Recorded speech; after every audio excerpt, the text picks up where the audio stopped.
Woosa,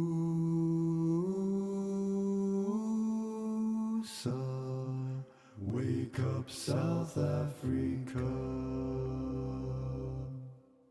You've been sleeping Hare Krishna. far too long. Wake up South Africa. Now come along and sing this song. Wake up South Africa. Hare Krishna, Hare Krishna. All right, so devotees and friends, and thank you to Sabyasachi Prabhu for inviting me to this program. I'm very happy to be here with you all. Let us begin by chanting some prayers.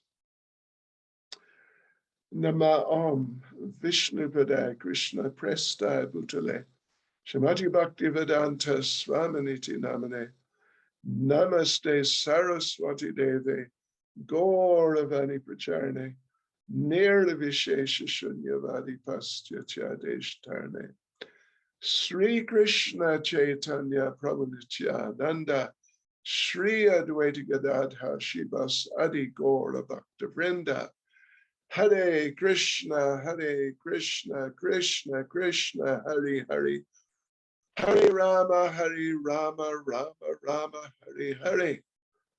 Vanchakapatrubhyas cha kripa sindhubhya evacha. Patitadam pavanebhyo vaishnavebhyo namo namaha. So yes, Hare Krishna to everyone. Again, I'm very happy to be here with you all. And our subject is piety and bhakti, which is, for thoughtful people, it's a really interesting subject. Yeah, it's a very interesting subject. And because many people, when they think about bhakti, or shall we say religion, let's just say, using, the common terminology, just say religion. I mean, ultimately, we would say the word religion and the word bhakti are not exactly synonyms. They're not just interchangeable, but a lot of people, I mean, really a lot, they would think like that. So, but bhakti as such is defined by Srila Rupa Goswami, one of our great acharyas from about 450 years ago or so, 500 even. He gave a definition of what is bhakti, or, if we are to use sort of the common terminologies, you could say, what is real religion? And there's particularly one verse that Rupa Goswami spoke in that regard. And that verse goes as follows. Can you hear me okay, by the way? It's all right, yeah? Good enough. All right. Because I just noticed my microphone is not connected. It's just the built-in microphone of the computer. But if it's good enough, it's good enough. So Rupa Goswami, right. Verse. It's from Nectar of Devotion, one of our very sort of important literatures. They're all important, but it's particularly important. It's like a guidebook to bhakti. So he says, Anyabhilashita shunyam, jnana karma janavritam, anukulyena krishnanu, shilanam bhaktir uttama. So it's a definition, it's in Sanskrit, but it's a definition of what he calls Uttama Bhakti. Uttama Bhakti. Uttama, I don't want to get into sort of too much technical stuff like Sanskrit language and all that, but it would be worthwhile noting this. Uttama. Tama means ignorance, and ut indicates above. Yeah. Even sometimes the term is used geographically to mean the north, actually. Yeah, anyway, but uttama in Sanskrit grammatical terms means above ignorance, beyond ignorance. There's no ignorance. It's in a higher position where there is no ignorance. Because generally, just as a little side point, we understand that ignorance within this world, ignorance is the most powerful thing. It's more powerful than passion. And it's more powerful than goodness, because the fundamental understanding of material life is you forget Krishna.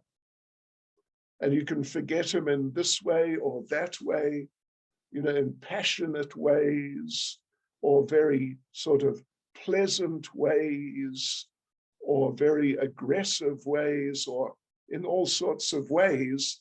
But the bottom line is you forgot Krishna. So Uttama then, Uttama Bhakti means pure, in simple terms, pure devotional service, but specifically Krishna consciousness, which is beyond ignorance. So this verse then, I just spoke that verse of Rupa Goswami's. It's his definition of pure devotional service, or you could say pure religion, not mixed up with lower things, material things. So he says, Anyabhilashita shunyam, jnana karmadhyanavritam, anukulyena krishnanu shilanam bhaktir uttama. He mentions three things which must be there and three things which must not be there if your attempt at religion or devotional service is to really be pure. So three things which are not to be there,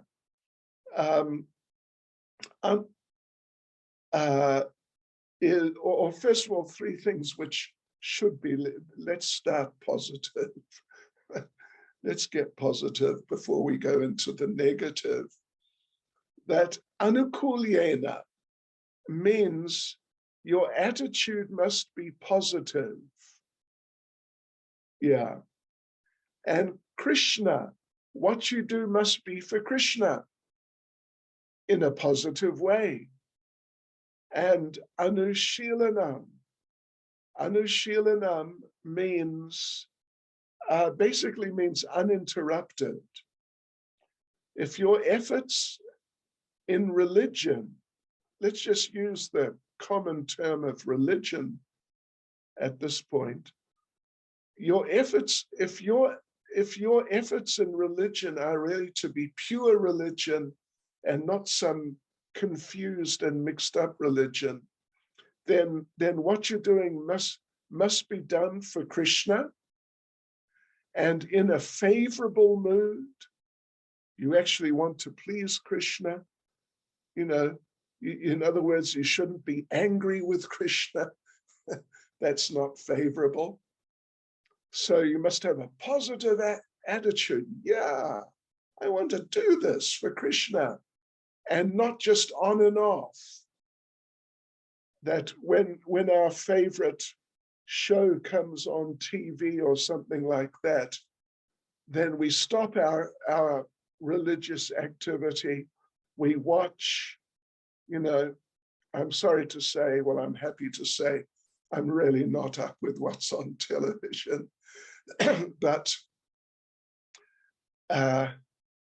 uninterrupted, not doing other things, some religious activity and some non-religious, and then some religious. It should be an ongoing, unbroken program. That's what should be there, and what shouldn't be there is, and this, for some might sound a little technical, but no jnana, Sanskrit term. In this context, it means impersonal, speculative ideas. And no karma in this context means no religious activities within which the intention is to get some material result. Yeah. Simply to please Krishna, in other words. Not that I'm doing my activity in order to get some money or health or, whatever, these types of things, material things. And then no other things for other purposes other than for pleasing Krishna. So this is the definition given by Rupa Goswami of pure bhakti or pure religion, done for Krishna in a favorable way and not interrupted by some material activity. On the positive side, and no mental speculations, and no attempt to get material things through what you're doing in religion or Krishna consciousness. And then no other desires. Anya abhilash. Anya means other, and abhilash means desire.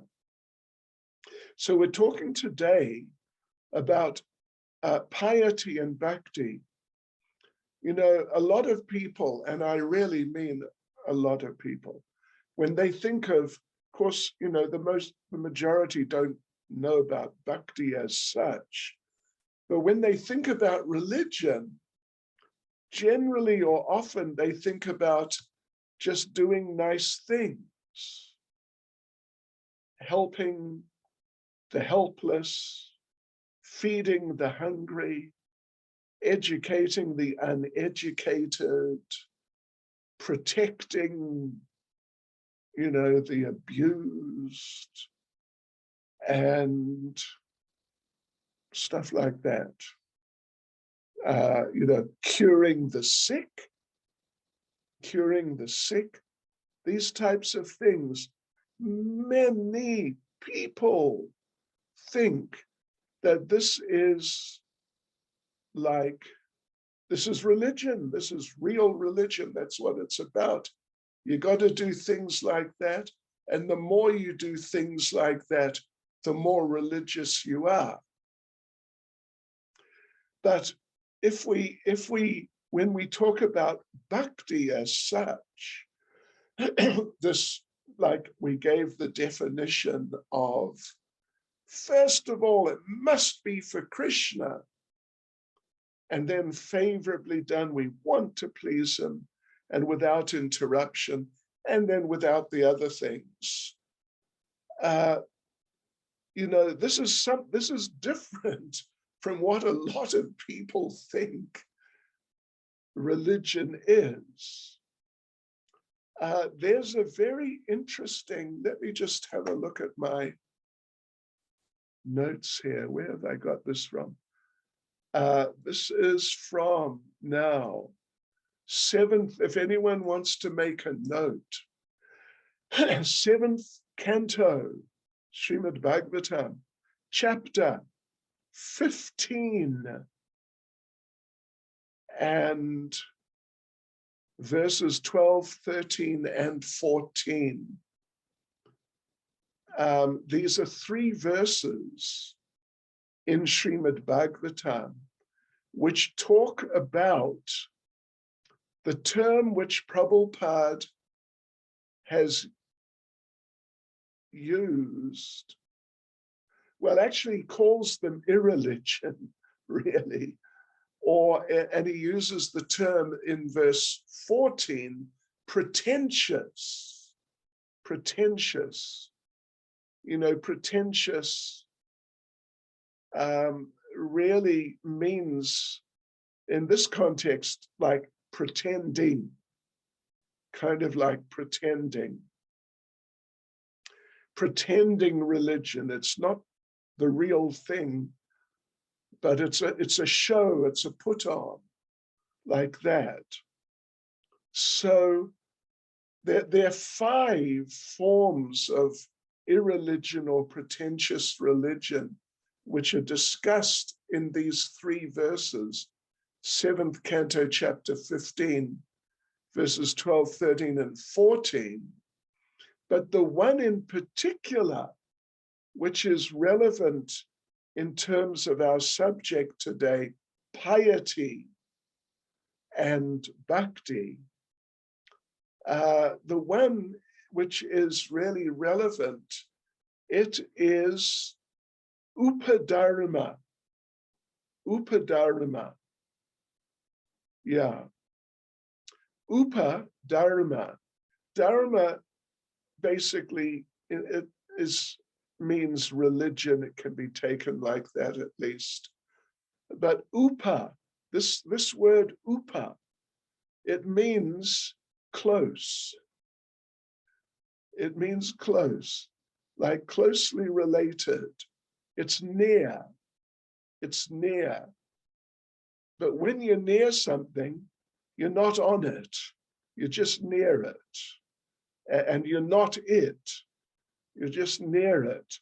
Like one name of Lord Vamana is Upendra. You may have heard this term, Upendra. And what it is, as a Sanskrit term, it's Upa Indra. Upa Indra. Lord Vamana is the younger brother of Indra, of Lord Indra. Therefore, he's referred to sometimes as Upendra, means close to Indra. Close, but beneath. Close but beneath. Yeah, Upa Indra.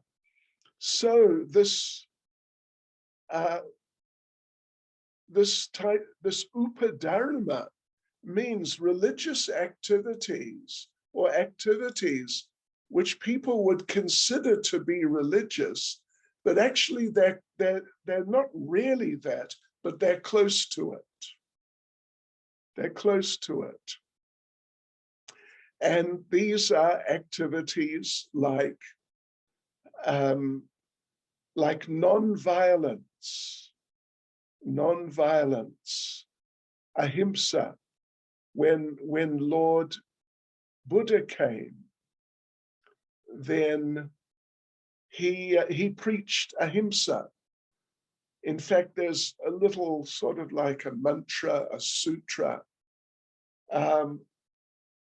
Ahimsa paramo dharma.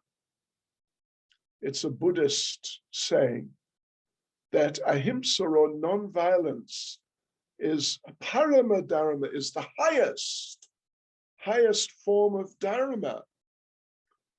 But let me just read what Prabhupada says about upadharma, which he refers to as sub-religious. It's close to it, beneath it, but it is not it.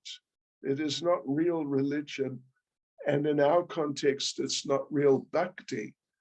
Prabhupada says, such ahimsa is not a religious principle itself, but it is an important quality for persons who are actually religious. It is a common sense religion because one is advised to do no harm to any other animal or living being, because such harmful actions are equally harmful to he who does the harm. Now that might sound a bit technical. If you harm someone or some living entity, it's equally harmful to you. And why is that? Because you are going to get the equal reaction in due course. Yeah. So, and then Prabhupada continues, but before learning these principles of non-violence, one has to learn two other principles, namely to be humble and to be prideless. Unless one is humble and prideless, one cannot be harmless and non-violent. And after being non-violent, one has to learn tolerance and simplicity of living. So one must offer respects to the great religious preachers and spiritual leaders, and also train the senses for controlled action, learning to be unattached to family and home, and enacting devotional service to the Lord, etc. At the ultimate stage, one has to accept the Lord and become his devotee. Otherwise, there is no religion. In religious principles, there must be God in the center. Otherwise, simple moral instructions are merely sub-religious principles, generally known as upadharma, or nearness, being near to religious principles. Now, I hope I'm not being too sort of technical and stuff like that for you. But we, in Krishna consciousness, we really make a distinction between piety and bhakti. Yeah. Piety basically means the mode of goodness. Mode of goodness. That we're nice, we're kind, we're friendly, we're not harmful, we're generous, and we're gentle. These are all characteristics of people who are in the mode of goodness. These things can be used in Krishna consciousness, but they're not directly in and of themselves Krishna consciousness, because Krishna consciousness means to please Krishna, to have a favorable attitude towards Krishna, and without getting sidetracked, to keep focused on pleasing Krishna. That's pure devotional service. And therefore, you know, in Bhagavad Gita, Lord Krishna is trying to convince Arjuna to fight. And fighting would generally not be taken to be very religious or very nice or gentle or, you know, pleasant, that sort of thing. It's the opposite. People will think, you know, this is heavily non-religious if you're going to fight. But at least in Bhagavad Gita, Krishna wanted Arjuna to fight to protect the people from being exploited and abused by people who were really exploitative and abusive for themselves, just trying to take advantage of the people for themselves, which is, sort of the height of materialism. So therefore, in Bhagavad Gita, Krishna is not telling Arjuna not to fight. He's telling Arjuna, you must fight. You need to fight to protect people from being exploited, abused, and taken away from Krishna consciousness. So bhakti, and one who practices bhakti will generally become pious. They'll become attracted to the mode of goodness. And even certain standards of the mode of goodness can be helpful for cultivating bhakti as sort of secondary factors. Like, we have our 4 regulative principles. No meat, fish, eggs, no onions, no garlic, and things like that. No intoxication, including tea and coffee, and no illicit sex life, no gambling. These are our 4 regulative principles.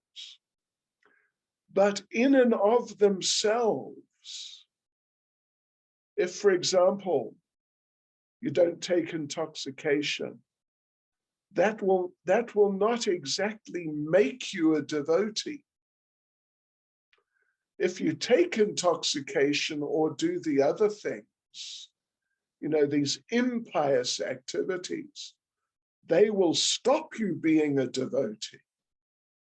But just, for example, to stop smoking is not going to cause you to become a devotee.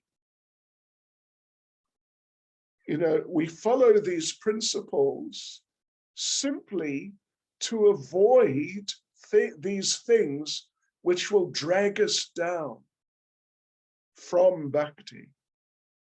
Not that if you're vegetarian, it's going to make you a devotee. And just by being vegetarian, you'll develop love for Krishna. No. But if you aren't vegetarian, it will interfere with your developing an attachment for Krishna. And it'll be much more difficult, even impossible, to really develop an attachment for Krishna. So we follow these regulative principles, which are principles of piety, not to exactly make us Krishna conscious, but so we avoid these things which would stop us becoming Krishna conscious, if you get the idea. And then, when our devotees get first initiation, one of the days on Friday, we had a little initiation ceremony here in Santon. And I think you all know that when devotees are initiated, they take vows. The first vows are to follow those 4 regulative principles, and then to chant 16 rounds. Those are the only vows. Yeah. So that to follow the 4 regulative principles, in other words, to be pious. This is to help us avoid getting distracted, but to chant 16 rounds, that will make us Krishna conscious. Yeah. Otherwise, just being vegetarian as such, Prabhupada made the point that the monkeys are generally vegetarian.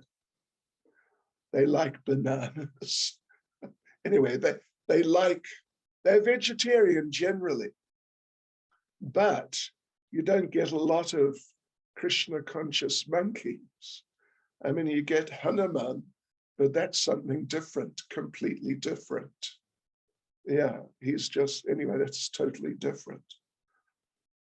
Yeah, and actually being vegetarian, because we are not just vegetarian, we offer our vegetarian food to Krishna, but being vegetarian is material. And, if you're vegetarian, it's very good for the animals. If the whole world became vegetarian, it'd be a festival day for the animals. It really would. But for the vegetables, it would be a disaster, because the vegetables are living entities also. Yeah, they may be on a lower level, sort of intellectually and so on, but they're spirit souls. So simply being vegetarian as such is actually impious, ultimately impious, because you're killing so many living entities, the vegetables and these living entities. Yeah. So, but if you are non-vegetarian, if you're a meat eater, meat has built into it such negative shakti, such negative potency, the blood and, whatever. It has such negative potency built into it that if you do it, it'll just screw your head up and your whole physiology up. And you won't really be able to become Krishna conscious, at least not in a meaningful way.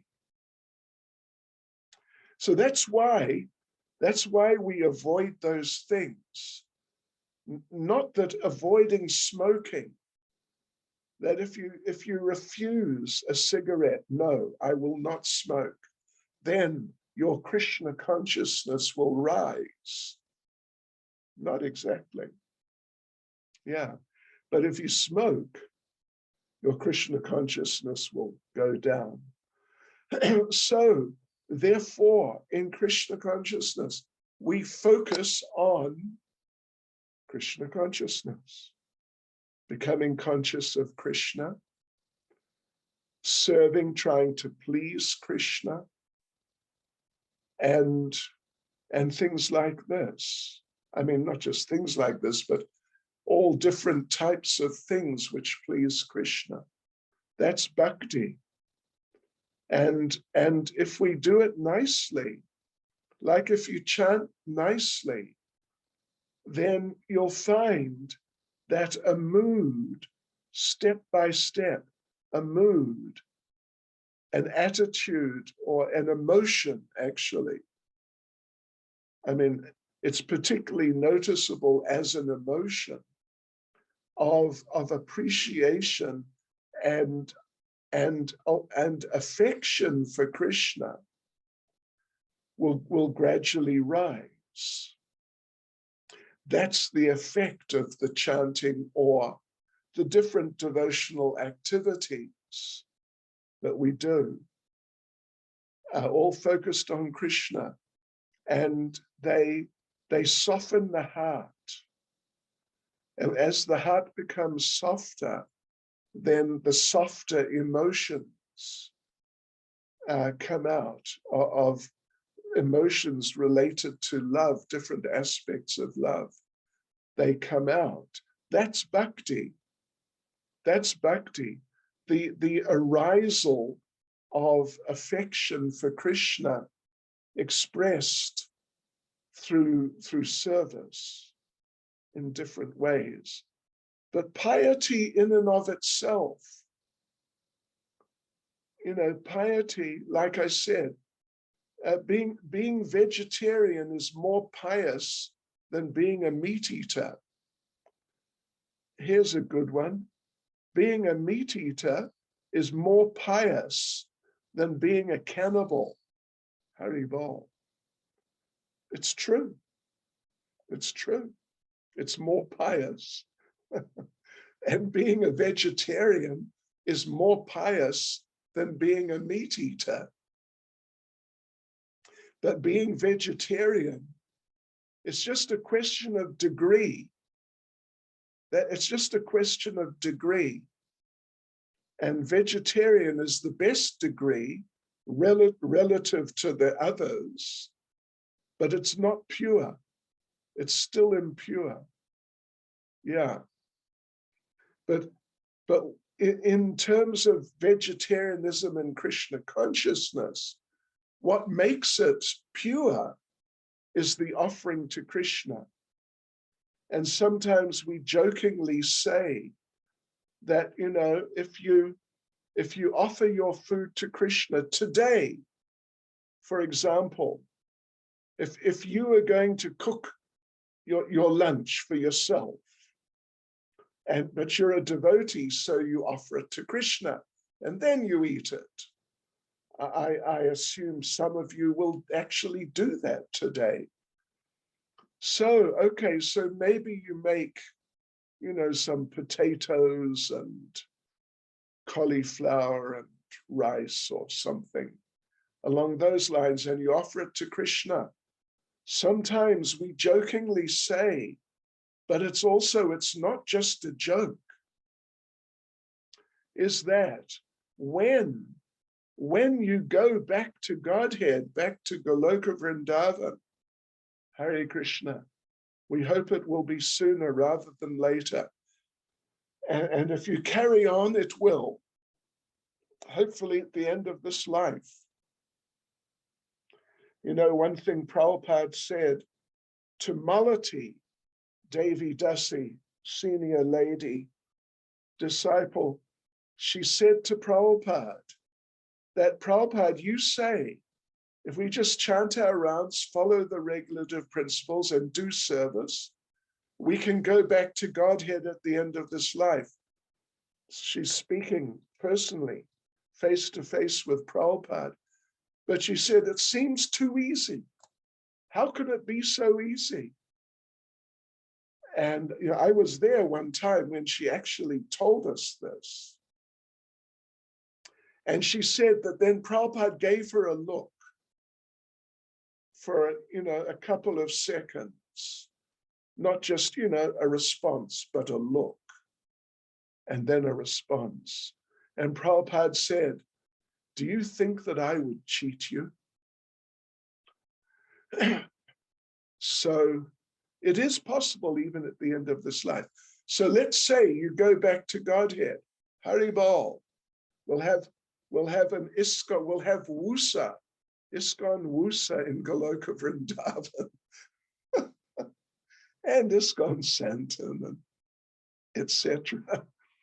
So when you arrive,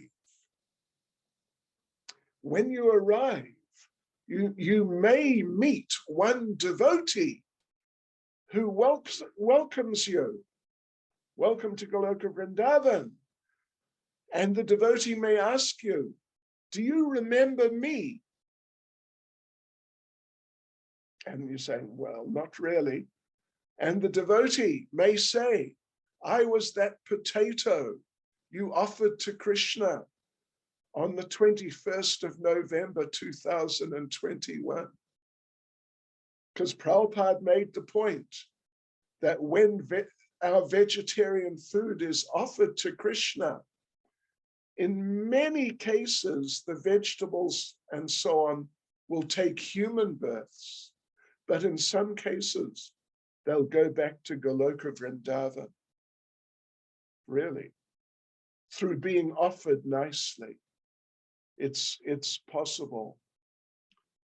Yeah, so, that no intoxication, no meat eating, no illicit sex, no gambling. These are all pious. This is our piety. It's like our classic piety, you could say, in Krishna consciousness. It's classic. It's just such a big thing in Krishna consciousness that be pious in these 4 ways. But they're not ends in themselves.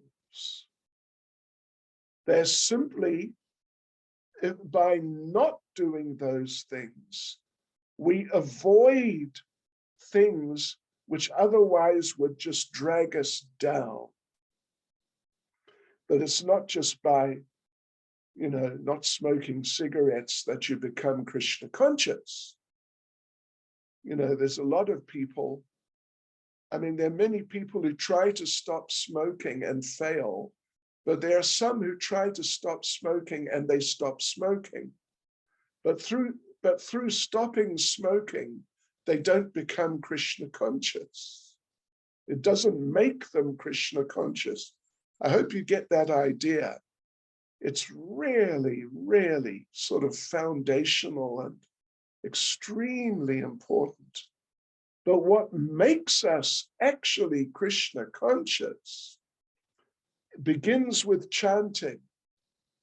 Therefore, so much emphasis on the chanting and chanting 16 rounds for those who are trying to take it seriously.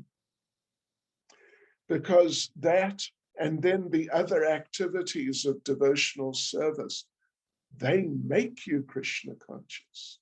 They bring out your Krishna consciousness, which is dormant within your heart, not simply by not smoking.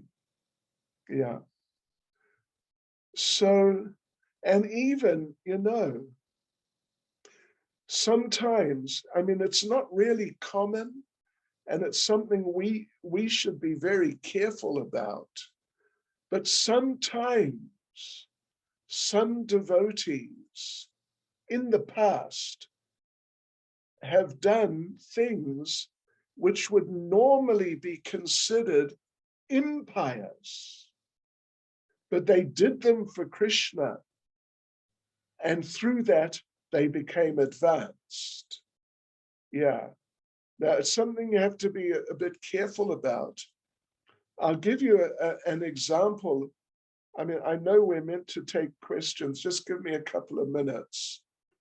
I'll give you a really important and, a very vivid example from the history of ISKCON. Is that around the mid-70s, 74, 75, and then particularly like 76, the book distribution in ISKCON, it just exploded. It really became massive. It was amazing. From almost nothing to just thousands of books every day. And Prabhupada actually said, he kind of inferred that just get them to take the book. Kind of like whatever influences a person to take a book, that's good. Even if you sort of, maybe you twist the truth a bit or something like that. But if the person takes the book, it's good because they got the book. But our devotees, and I must admit it includes me because I was also distributing books at that time. Devotees started, taking it too far. and just telling people ridiculous things, just to get them to take the book. And then, how they react afterwards when they find the book is not about what you told them it was about, doesn't matter because they got the book. It's just pushing it too far. And so a lot of people got upset. Oh boy, in America particularly, there was, it affected to some degree a substantial portion of the population of the United States. They came to the point of thinking, watch out for these Hare Krishnas because, they're crooked, which is really not good at all. So Prabhupada, after a while, he had to stop it. But devotees, there was one devotee who met a golf player. Golf. I used to play golf. And the devotee gave the person a Srimad Bhagavatam. And then they have a little exchange. The fellow says, oh, I'm into golf. And the devotee says, oh, this book is all about golf. It's just crazy. I'm serious. This is what happened. There were incidents like that. There really were. And the person said, oh, really? Okay. And took the book. I mean, it's just, sure. And, there were numerous things about that. I mean, like that, lying. So actually, many devotees developed a habit of lying. Yeah. Just to get the books out. And the books went out. I mean, there were so many, millions of books, actually. But it was impious. And it encouraged the devotees to become impious. Yeah. So Prabhupada stopped it because he could see the devotees could not, in selling things, there's some flexibility, but you can't just go completely overboard. And Prabhupada gave an example, what it may be all right to say, which may not be true. Prabhupada gave the example, if you are distributing books in a shopping mall, in a shopping mall like Eastgate, or if you're in Soweto in Maponia's, Mr. Maponia passed away, but I understand he was a little favorable to Krishna consciousness, actually. Anyway, you're distributing books there, and the security come and ask, have you got permission to sell your books here? And normally we don't bother with that, we just do it. So Prabhupada said, it may be acceptable if they come and ask you, you got permission? To say, yeah, sure. Yeah, we got permission, no problem. And then they'll say, oh, okay, carry on. So you can do something like that, but you've got to be very careful. Because with all due respect, we have a sort of a tendency to dishonesty. Yeah, it's not unusual. I don't know if any of you have never told a lie in your life. Tell me, yeah, sure, never told a lie. Then I'll say you're being dishonest. So it encouraged impiety, dishonesty. Because there's a verse, it's in the 8th canto, the story of Lord Vamana. I mean, it's a long story, but at one point, Bali Maharaj says that the planet Earth can tolerate almost anything, but the planet cannot tolerate a liar. Yeah. Lying is a deeply corrupting activity. Yeah, so, you know, there may be a place to some degree, like, I mean, for not just being totally honest, there may be under certain circumstances, but you've got to watch out, particularly if you've got a tendency towards being a bit of a nonsense. But there's famous story. In the Battle of Kurukshetra, Dronacharya was fighting very powerfully, and it looked like he was going to wipe out the Pandava army. And Krishna thought of a plan to sort of reduce his enthusiasm, Dronacharya's enthusiasm, and make him feel just like giving up. And the plan was make an announcement that his son has been killed. Dronacharya's son was Ashvatthama. Actually, he had not been killed, but Krishna's plan was just say he's dead, and then Dronacharya will just, you know, be so disappointed, and he'll give up. So Krishna asked Yudhisthira, who was famous for being honest, said, you should announce that Ashvatthama's dead, because if you do, people will believe you, because you're famous for honesty. But Yudhisthira said, no, I can't do that. It would be dishonest, because he's not been killed, he's alive. So he refused. So then Krishna arranged for an elephant whose name was Ashvatthama to be killed. And then he said to Yudhisthira, all right, now you can announce it. Ashvatthama's dead. There he is, he's dead.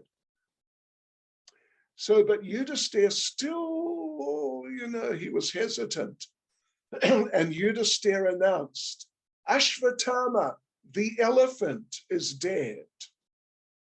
When he said the elephant, Krishna blew his conch shell. And so all the people heard was, Ashvatthama is dead. And Dronacharya heard that, and he thought, oh no, my son has been killed. And he just sort of gave up. Yeah. And was easily killed. So, you know. But if being pious generally is a natural part of being Krishna conscious. Yeah. And, you know, like there have been devotees, let me tell you this, who are members of the mafia. The real thing. And in Russia, they call it the mafia. You know, it's not like connected with Italy, but it's heavy violent crime, really heavy. And we've had quite a number of devotees who are members of the mafia. Yeah, but they were devotees. Some really nice devotees. In one city, I don't want to tell you too much, but one devotee who was a member of the mafia, he got this idea There was a big oil refinery with pipes, like huge pipes going for kilometers between different parts of this massive industrial setup. He found a place where he could tap in and steal petrol. And he bought a petrol tanker. No kidding. He bought a petrol tanker, and every night he'd go out on Sankirtan, Sankirtan, and steal a tanker full of petrol. I'm not kidding you at all. I mean, I haven't seen him for a while, but I used to know him very well. And they built the temple in that city with that money, because he would just donate like a couple of $1,000 a day. Seriously. But one time they caught him in the middle of the night, but he drove away, and the police came with machine guns. And it's a bit of a long story. He drove across it was winter. It's just snow everywhere. He drove through a field. They couldn't chase him through the snow in their cars. Their cars were too light. And they're just firing with machine guns, and they hit him. And then about half an hour later, he was driving through the city in this truck, which had bullet marks all over it. And the police stopped him and arrested him. Anyway, Haribol, don't do stuff like that. It's just not a good policy. Just be very straightforward, be Krishna conscious, depend on Krishna, and Krishna will give mercy. And that's bhakti. But my point here is there may be a place for like impiety to some degree in Krishna consciousness, but you got to be really careful. And generally, we maintain very high moral standards.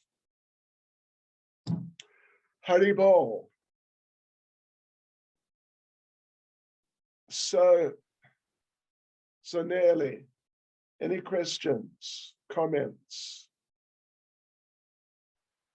Hare Krishna Maharaj, thank you so much for sharing those enlightening words with us.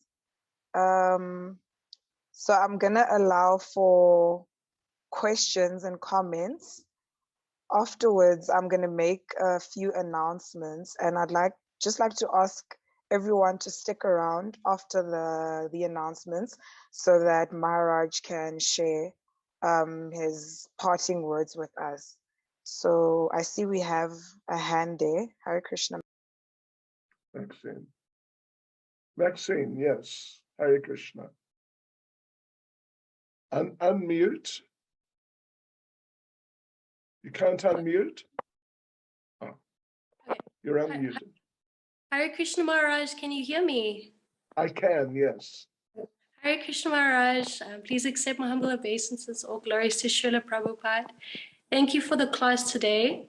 I wanted to ask two questions, if that's okay.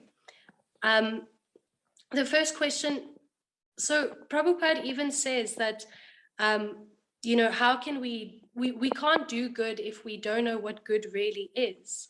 So how do we convince these people that are stuck in, being a so-called good person and doing good, that the only real good for humanity is, devotional service? How do we, convince these people that are stuck in, those pious ways? Right, okay. So that's the first, let's just deal with that first. Yes. Yeah, it's an interesting point. The thing is, it may well be most effective not to just try and just argue the point of piety versus, it depends, but it may be the best thing just to go to the root of the matter, which is we're all eternal spirit souls, and we're not these bodies. And, activities which are just to help people's bodies, like I mentioned, feeding the hungry and the curing the sick and all that. Though, if we go back a bit more to the root of spirit, what is spiritual and what is not, and who is God and how these things work, it may be best to go back to the root there and get them to see from that perspective, because a lot of them, they're really fixed in the idea that material pious activity is like the essence of religion, but it's not. It's sub-religion, almost religion. It's nearness to religion, but religion means to love God, to serve God, and to help people. If you want to help people, to come to that point themselves, rather than just get involved in in altruistic activity. So I would say, that'd probably be, at least it's an approach, but it may well be the best approach. How does that sound? You're muted again. Yeah. Okay. Yes. Sorry. Yes, Maharaj, that's actually a very, very nice point, because like you said, it is just on the body concept that they are thinking. So yeah, thank you, Maharaj. And then my second question was, how you were speaking about how the potato said, "Oh, I was a potato you offered." I just, I was just thinking, obviously Krishna loves milk, and milk is this miracle food that Prabhupada always says. But we also see a lot of the cows, are treated really badly and are exploited for their milk. So, is it also when we offer our milk, do the cows go straight to Goloka Vrindavan, or do they become humans in their next life when they offered the milk? Well, there's not like a hard and fast rule, but that they might go to there, or they might become human. The options are there. Different options are there, but it will definitely be beneficial for the cows. There's no doubt. That's like the bottom line. There's no doubt it'll be beneficial for the cows. Even if, someone raised the point a couple of years ago, a vegan devotee, because there are, particularly like in America, they're definitely vegan devotees. So someone tried to make the point that, listen, if just one drop, if you got a liter of milk, and it's milk from many, many cows, tiny amounts of milk from many cows, if there's just one drop in there from a particular cow, how's it going to benefit them if that one drop, mixed in with the rest of the liter, is offered to Krishna? But the fact is, even if it's one drop, there's benefit. There's great benefit. There's no doubt. And literally, Jiva Goswami makes the point, it's really beautiful actually, that even though Krishna is so great. He's like an unlimited ocean, but still, he never forgets even the smallest drop of service. Yeah. So, there are vegan devotees. Devamrita Swami, who's, very senior and a GBC member and, all that. I think he's still vegan. I know he was vegan. And I think he may still be vegan. So there's a few devotees who are like on very high levels, but they've made a choice of being vegan. But the majority not. And Prabhupada, Prabhupada, who was an extremely aware person, and he knew about the factory farming, how it all works. But he drank milk and insisted that milk be offered to the deities. But we're trying, there are devotees who are really trying in different areas to provide ahimsa, they call it ahimsa milk in England and in some places in America, even here in South Africa. Vibhu Chaitanya Prabhu has been trying to develop a program of ahimsa milk. I hope we do get to do like ahimsa milk farms here in South Africa, because I think about it often. Sure, that's good. Yeah, because Prabhupada always says, protection of Brahminical culture and the cows is what's going to get us through, and it's becoming worse and worse. So I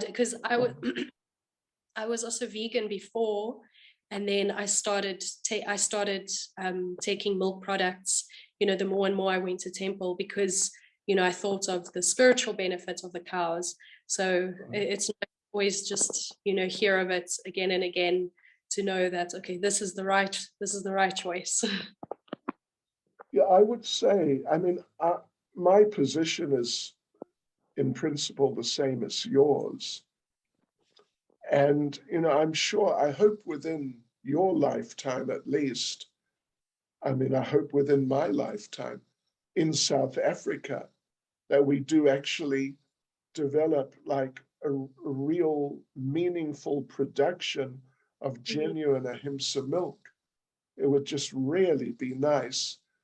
I'm sure it'll come in due course. It's just a matter of when rather than if. Yeah.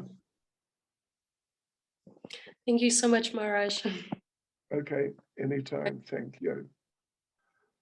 I just want to mention one other thing about honesty from, what I was saying a little while ago, is that when I was a new devotee, basically, and it still goes on, the book distribution on the streets, and it's all, sort of illegal, you could say. You're not really meant to sell things on the street. You're meant to get a license.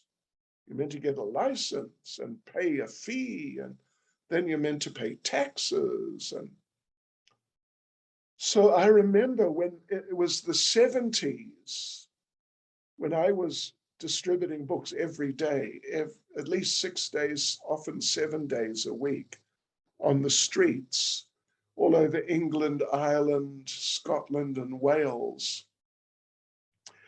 And devotees, listen to this. We would get arrested by the police. Oh, yes.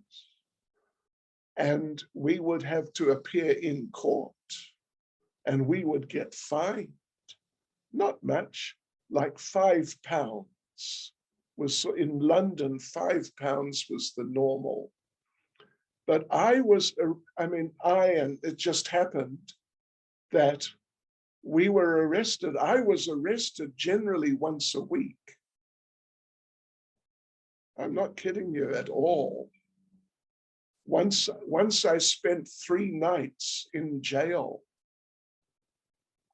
Yeah, they took my neck beads, they took my chanting beads, they took my Brahmin thread. Haribol. Yeah. And so I got arrested. I didn't count. I should have counted, actually. It would have made it more interesting. But I assume I got arrested probably between 50 and 75 times. Yeah. So, here you are, devotees. You are looking at a criminal. Yeah. And so, it would be considered like a type of criminal activity. And and we got fined. I guess I've got a police record in England. But it's for Krishna. And Prabhupada so strongly insisted that we must go out and distribute books and let the police arrest us. But we must continue. And we did. So, that's interesting. I'm a crook, a big crook. And here's another interesting, tiny little interesting thing. In the police cells at the back, where you have to wait before they call you in for the case, they have all these little advertisements for helping people, like helping kind of low-class people. Alcoholics Anonymous. Do you have a problem with alcohol? No, contact us. Narcotics Anonymous. You got a problem with drugs? Contact us. All this sort of thing. And you know what? Listen to this. There was on the wall, Tea Drinkers Anonymous. I tell you what, it's true. I saw it. I saw it many times because I was in the cells many times. Because some people become addicted to tea. Yeah, it's actually an intoxicant. And some people, their lives become damaged through addiction to tea. Haribol.